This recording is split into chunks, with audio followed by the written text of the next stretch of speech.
कलयुग को सभी युग में से सबसे सर्वश्रेष्ठ क्यों कहा गया है और ऐसा किसने बताया, और कलयुग में सबसे बलवान व्यक्ति किसको माना जाएगा।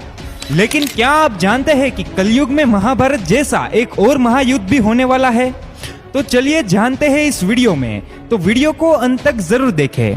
दोस्तों, हमारे सनातन धर्म में समय के कालखंड को 4 युग में बांटा गया है, सतयुग, त्रेता युग, द्वापर और कलयुग, जिसमें कलयुग को मानव जाति के लिए सबसे श्रापित युग कहा गया है।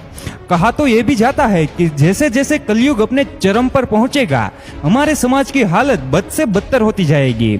लेकिन आपको जानकर हैरानी होगी, प्राचीन समय में एक ऐसे महर्षि भी थे जिन्होंने कलयुग को सभी युगों में से सबसे सर्वश्रेष्ठ युग बताया।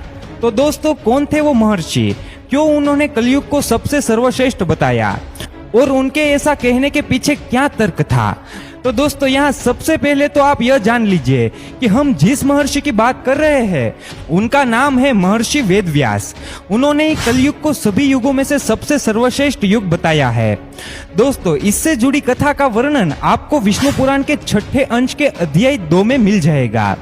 कथा के अनुसार एक बार ऋषियों की सभा में चर्चा हो रही थी कि कौन सा युग सबसे सर्वश्रेष्ठ है। कोई सतयुग, कोई त्रेता युग, तो कोई द्वापर को श्रेष्ठ बता रहा था। सभा किसी भी युग की श्रेष्ठता को लेकर एकमत नहीं हो पा रही थी, जिसके बाद सभी ऋषिगणों ने मिलकर यह फैसला किया कि वे इस समस्या के समाधान के लिए महर्षि वेदव्यास के पास जाएंगे। जब सभी ऋषिगण महर्षि वेदव्यास की कुटिया के समीप पहुंचे तो उन्होंने देखा कि महर्षि वेदव्यास गंगा में डुबकी लगाकर ध्यान धर रहे थे। इसीलिए अब सभी ऋषि प्रतीक्षा करने के लिए वही नदी के तट पर एक वृक्ष के नीचे बैठ गए। कुछ समय बाद महर्षि व्यास ध्यान से उठकर जल में खड़े हो गए और फिर उन्होंने जल में डुबकी मारी और ऊपर आने पर युगों में कलयुग, वर्णों में शुद्ध और इंसानों में स्त्री श्रेष्ठ है ऐसा जपने लगे। महर्षि को ऐसा करते हुए देख यहाँ ऋषिगण कुछ समझ पाते उससे पहले ही व्यास जी फिर डुबकी मारते हैं और ऊपर आकर कहने लगे, शूद्र तुम श्रेष्ठ हो, तुम ही धन्य हो। अब सभी ऋषिगण एक दूसरे की तरफ आश्चर्य से देखने लगे। वे कुछ कहते तब तक वेदव्यास जी गंगा में तीसरी डुबकी लगाते हैं और वो ऊपर आकर झपने लगते हैं। स्त्रियां ही साधु है और उनसे धन्य कोई नहीं। गंगा तट पर वृक्ष के पास बैठे हुए सभी ऋषिगण महर्षि व्यास के इस व्यवहार पर आश्चर्यचकित होकर आपस में बात करते हुए कहने लगे कि अब तक तो हम लोग ने सुना था कि युगों में कलयुग श्रापित युग है और जातियों में ब्राह्मण ही श्रेष्ठ है। तो फिर व्यास जी, ये आप कौन सा मंत्र जप रहे हैं। सर्व ऋषि इस पर सोच विचार कर रहे थे।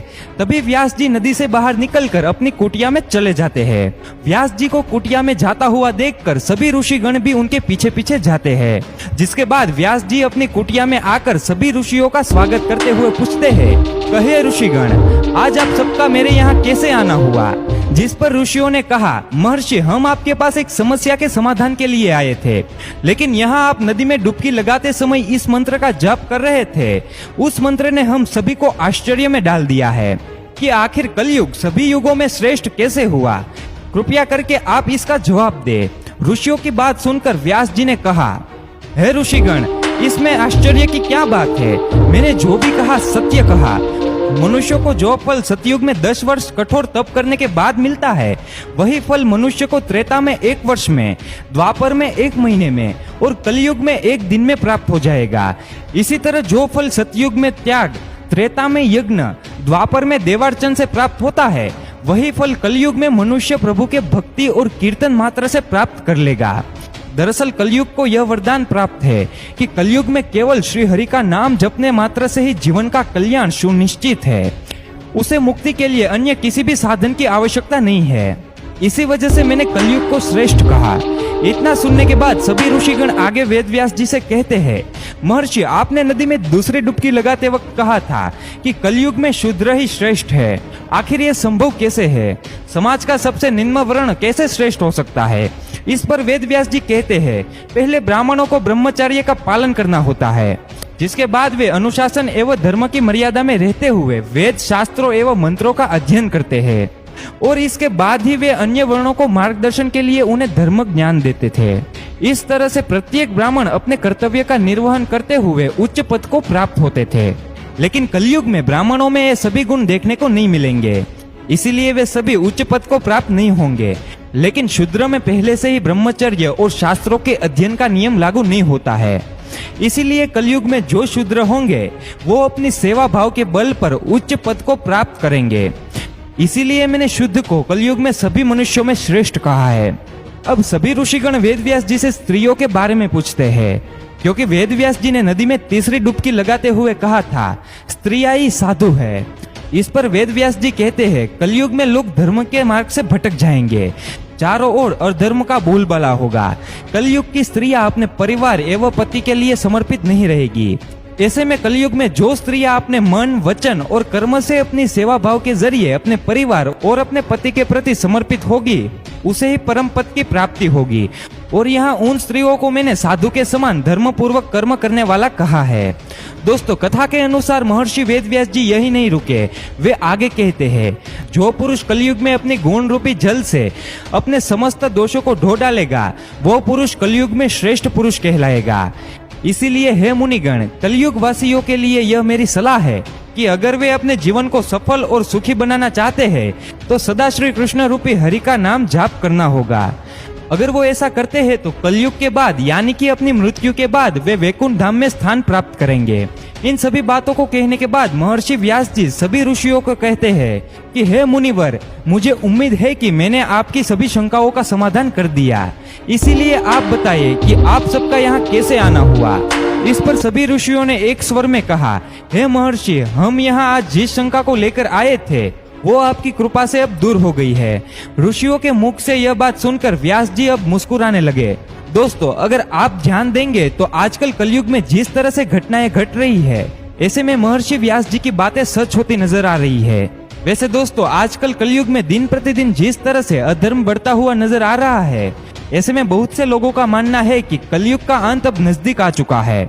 अगर आपको भी ऐसा लगता है तो हम आपको बता दें कि कलयुग के अंत होने में अभी बहुत समय बाकी है। और यह बात हम पूरे दावे के साथ इसीलिए कह रहे हैं क्योंकि आर्यभट्ट ने अपनी पुस्तक आर्यभट्टियम में कलयुग के आरंभ का वर्णन किया है। इस पुस्तक के मुताबिक जब आर्यभट्ट 23 साल के थे, उस वक्त कलयुग का 36वां वर्ष चल रहा था। और अगर इस हिसाब से देखा जाए तो कलयुग की शुरुआत 3102 ईसा पूर्व हुई थी। जब ऐसे में अगर कलयुग की समाप्ति की बात करें तो इसका भी हमारे धर्म के पुराण में वर्णन मिला है, जहाँ कलयुग की कुल कालावधि 4,32,000 साल बताई गई है। और जब आप इन सभी आंकड़ों पर गौर करेंगे तो आप पाएंगे कि 427 के बाद कलयुग और उसके साथ ही संपूर्ण मनुष्य जाति का अंत हो जाएगा और एक बार फिर से नए युग की शुरुआत होगी, जिसे सतयुग के नाम से जाना जाएगा।